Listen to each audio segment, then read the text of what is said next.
Hello, my name is Ben Tomic from Quality Professional Consulting Group, and in this short video, we're going to talk about how to prepare for ISO 9001 certification audit. In order to prepare for ISO 9001 certification audit, the organization has to take certain steps in predetermined sequence.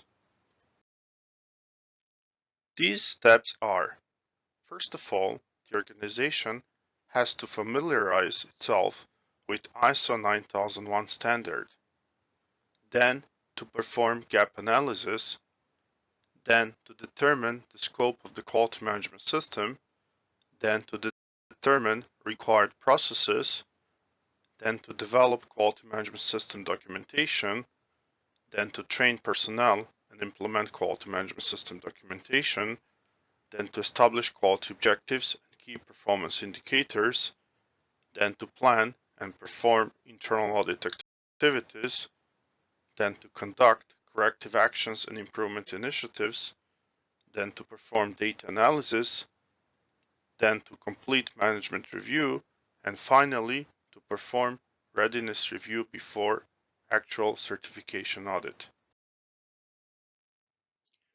So the first step in preparation for ISO 9001 certification audit is to familiarize with ISO 9001 standard.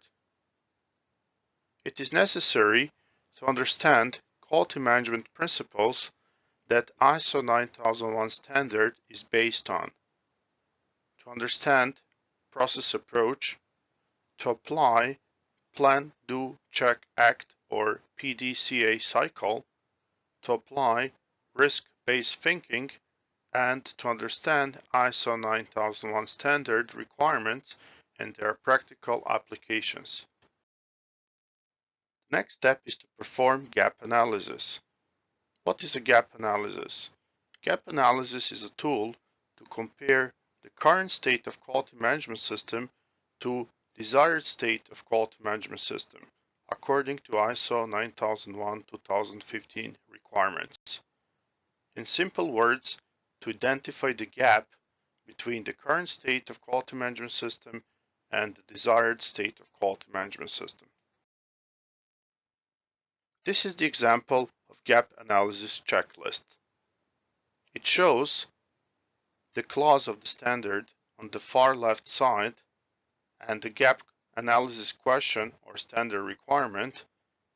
Also the state of the requirement, yes or no, the evidence, who is the process owner, what is required action, and potential comment. The next step is to determine the scope of the quality management system.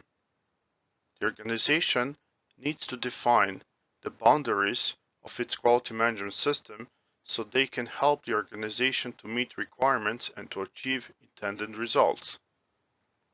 The scope of quality management system has to be established based on products and services provided by the organization, relevant requirements of relevant interested parties like customers, end users, regulatory bodies, etc., and the external and internal issues related to the organization. In determining the scope of quality management system, the organization has also to consider the infrastructure of the organization's different sites and activities, commercial policies and strategies, centralized or externally provided functions, activities, processes, products, or services. All requirements of ISO 9001 are considered applicable unless they do not have an effect on the organization's ability to provide a product or deliver a service that meets requirements or on its enhancement of customer satisfaction. The scope of quality management system has to be documented. The next step is to determine required processes. The organization has to determine the processes needed for its quality management system. By the definition, a process is a set of interrelated or interacting activities that use inputs in order to deliver intended outputs or the results. When determining required processes, the organization has to consider the inputs required and the outputs expected from its processes, the sequence and interaction of identified processes, that the processes are effective, the resources needed for identified processes, the responsibilities and authorities for identified processes, that any action needed to address risk and opportunities associated with the processes are implemented, to obtain performance data from processes through review of criteria established for monitoring and measuring, to analyze and evaluate performance data obtained from processes, to implement necessary changes to processes to consistently achieve their intended results, and to use the result of analysis and evaluation to determine necessary actions for improvement. This is the example of quality management system processes and their interactions. For example, input to process 1 is coming from process 5 and also from process 2, while the output from process 1 is going to process 2. Process 2 has one input that is coming from process 1 and 3 outputs that are going to process 3, process 4, and process 5. Process 3 has one input from process 2 and the output from process 3 is going to process 5. Process 4 has one input that is coming from process 2 and the output from process 4 is going to process 5. Process 5 has 3 inputs that are coming from process 2, process 3, and process 4, and one output that is going to process 1. The next step is to develop quality management system documentation. The organization should develop quality management system documentation in order to achieve intended results along with the effectiveness of its quality management system and enhancement of customer satisfaction. There are different levels of quality management system documentation that the organization needs to develop. The first one is quality policy.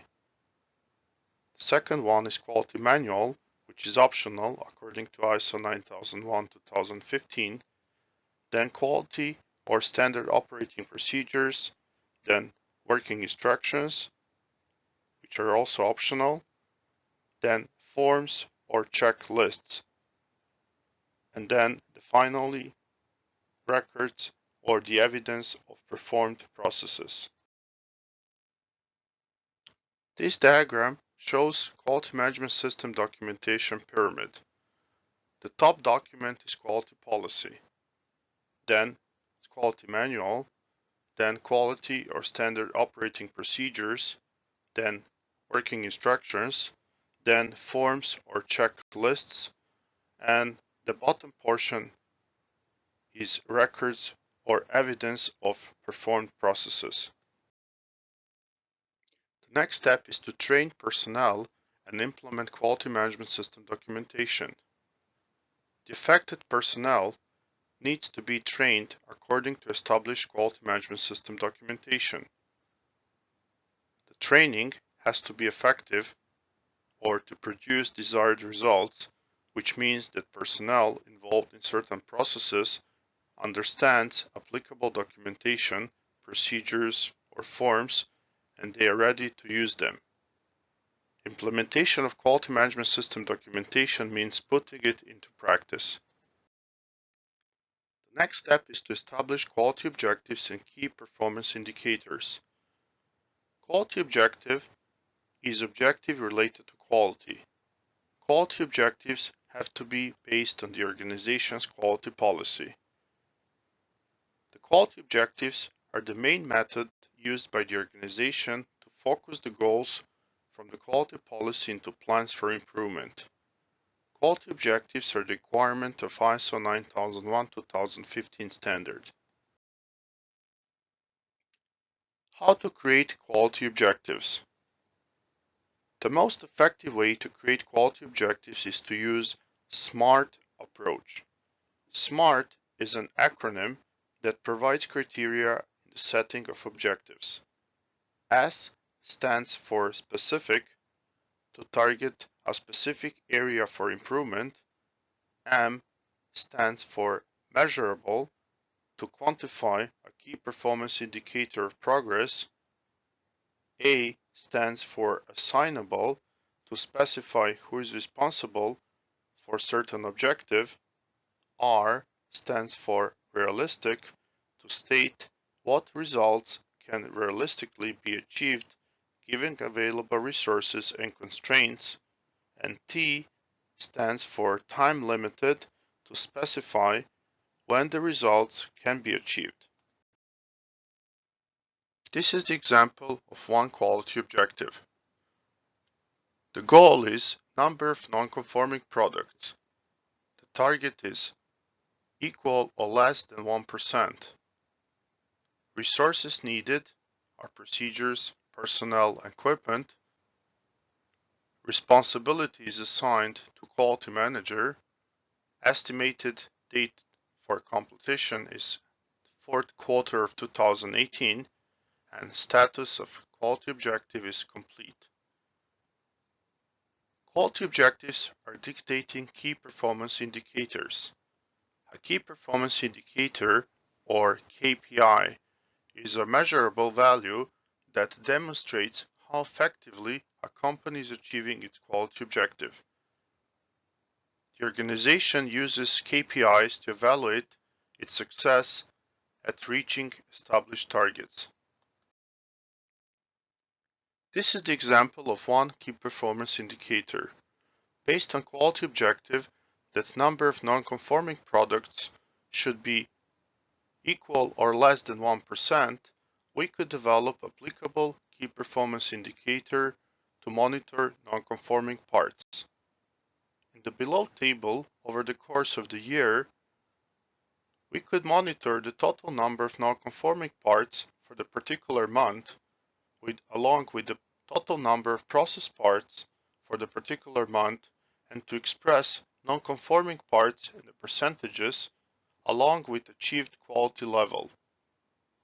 We have our target based on our quality objective, and since we have visibility of this particular area, we could take necessary actions to make sure that we're going to achieve our quality objective.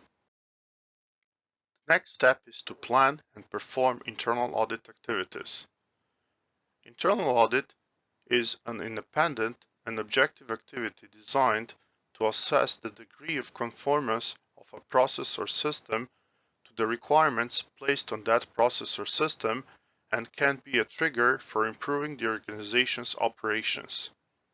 Internal audit is an objective, systematic, independent, and documented assessment performed at defined intervals and at sufficient frequency of the organization's quality management system against a given criteria.